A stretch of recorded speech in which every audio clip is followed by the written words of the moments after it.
साध दी संगत कर लै बंदे, चेहरे नूं पुर नूर करे। सत संगत जी, प्यार नाल कहना धन निरंकार जी। तो कैसे ये जो अभी हमने अवतार बानी का ये जो शब्द अभी सुना भी, जिस पे अभी और भी विचार होंगे, तो ये पंक्ति में कि ये अगर सात संगत की महिमा के ऊपर है कि कैसे अगर ये सात संगत में अगर हम आते हैं तो हमारे चेहरे पे ये जो नूर है, सिर्फ अगर हम उदाहरण ये देखें कि काफ़ी बार हमें कोई ऐसे सज्जन मिल जाते हैं कि उनका हमें चेहरा देखकर ही, चाहे उनसे बात भी ना की हो, तो भी ऐसे लगता है कि इनका अंदर कुछ अलग है और उनका चेहरा जो इतना ऐसे नूर उसमें से निकल रहा होता है। तो वो जो है बात की कैसे सात संगत की ही महिमा है कि किस तरह अगर हम संगत आते हैं, जो सारे यहाँ ये अमोलक वचन सुनने को मिलते हैं, तो वो जब हम अपने जीवन में उतारते हैं वो एक एक शब्द को एक एक कर्म में ढालते हुए, तो अपने आप वो जो मन में चैन आता है, ये चेहरे पे एक सहज भाव होने की वजह से एक ये जो नूर आता है कि हर पल ये जो आनंद की अवस्था होती है उसको प्राप्त कर लेते हैं। हाँ जी। साध दी संगत कर लै बंदे, मैल दिलां दी दूर करे। तो यही जो सात संगत में हमारी सिखलाई होती है, हमारे को सिखाते हैं कि मन में हमें किसी के लिए भी एक ऐसे भाव नहीं रखने जो पहले तो हमारे ही मन को दूषित करेंगे, और बाद में जो हम भाव रखते हैं दूसरे के लिए तो उस तक भी पहुंचने पर वो इतना उसका इम्पैक्ट जो होता है कि अपना मन तो गंदा किया ही, उसको वो शब्द भी कड़वे बोले और आगे उसको भी वो जो सुनने वाला है आगे व्यक्ति, उसके ऊपर भी वो जो उसके मन को बाद में ठेस पहुंचेगी।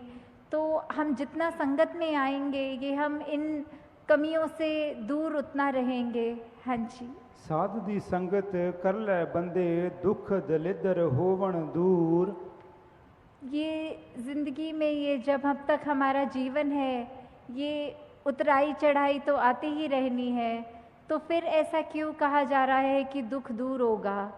ये सिर्फ इसलिए कि ये जब हमें ब्रह्म ज्ञान मिल जाता है, हमें अपना असली पहचान अपनी समझ आ जाती है, ये प्रभु परमात्मा निरंकार हमारे चारों ओर है, ये एहसास हर पल जब रहता है, तो उसके बाद हम जब मान लेते हैं कि ये निरंकार पूरा है, इसका किया सब पूरा है, तो अगर ये हमारी जहाँ ज़िंदगी है, चाहे हमारे मटेरियलिस्टिक रूप में या स्वस्थ रूप में या कोई भी ऐसी चीज़ जो हमें उस समय लग रही हो कि हमारे ये अनुकूल नहीं है, तो भी इसमें भी उस सिचुएशन के अंदर भी हमें ये पता है कि तेरा किया सब पूरा है। तो उस समय यही भाव होते हैं कि चाहे ये सिचुएशंस हमारे अकॉर्डिंग नहीं है, पर ये निरंकार की दी गई घड़ियां हैं, ये सिचुएशंस हैं, तो ये भी बिल्कुल ही ठीक हैं, क्योंकि जो निरंकार ने दिया है सब उसमें शुक्राना भाव, वो जैसा भी सिचुएशन है वो हमारे लिए उस समय वो बिल्कुल बहुत अच्छी सिचुएशन है। हाँ जी। साध दी संगत कर लै बंदे, जांदा रहेगा मान गरूर। तो संगत में हम जितना आते हैं हम अपने विकारों के ऊपर काम कर सकते हैं। वो बातें ये एक तरह से जो मोती हैं इस इतने बड़े तालाब में, वो उसको चुन चुन के जिसमें एक एक मोती की वैल्यू इतनी आ रही है, तो मन से हमारे जो भी खामियां हैं वो सब दूर हो जाती हैं, और सिर्फ ये अच्छे भाव ही जो ये सब संत महात्माओं के साथ जो आप सब ब्रह्म ज्ञानी यहाँ बैठे हैं, तो किस तरह वही भाव हैं जो ज़िंदगी को तब्दील कर सकते हैं, जहाँ मन में हमेशा प्यार और ऐसी अच्छी भावनाएं होनी चाहिए और बिल्कुल भी ये गुरूर और उस तरह की खामियां नहीं होनी चाहिए। तो ये सब हमें फिर सत्संग की इम्पोर्टेंस के ऊपर ही दर्शाते हुए कि ये सब भी फ़ायदे हमारे तब तक जीवन में हैं जब तक हम सच्चे मन से सत्संग आके सत्संग को सत्संग की तरह करके, सिर्फ वो ना समझ कर कि आए हैं और इतने से इतने बजे तक का अनाउंसमेंट है सत्संग का, तो आए बैठे सुने चले गए, पर वो सब हमें अपनी लाइफ में इम्प्लीमेंट करना है। जब तक सुनकर उनको कर्मों में नहीं ढालेंगे, अपनी सोच को नहीं बदलेंगे, तब तक वो शब्द सिर्फ शब्द तक ही रह जाएंगे। हाँ जी। साध दी संगत कर ले बंदे अण डिठा रब पाएगा। तो जब हम ये संतों के बीच में विचरण कर रहे हैं अपना ये संगत में, तो ये हमें क्या, ये हर एक जो संत है, ब्रह्मज्ञानी है, वो परिचित है इस प्रभु परमात्मा निरंकार से। सबने रूबरू होकर आमने सामने ये परमात्मा को जहाँ देखा है, और वहाँ कहा भी जाता है कि ये परमात्मा को कोई नहीं देख सकता, पर यहाँ इतने दावे से अवतार वाणी में ये अगर अंकित है कि ये अनडिठा दिखेगा, तो उसका मतलब क्या है कि हम जब तक अपने आप को सरेंडर नहीं करते, ये हमारी जिज्ञासा कि हमारी असली पहचान, हमारा मकसद, हम क्या इस जीवन में करने आए हैं और किस से आए हैं, किस में जाना है, जब तक वो अपना नहीं समझेंगे, सिर्फ ये शरीर तक ही में सीमित हो जाते हैं कि ये शरीर ही मैं है। पर ऐसा नहीं है, जो आत्मा है ये तो शरीर से बहुत ऊंची है, ये इसी परमात्मा का अंग है जो हमारे अंदर है। तो कैसे हमें ये ब्रह्म ज्ञानियों के संग करने से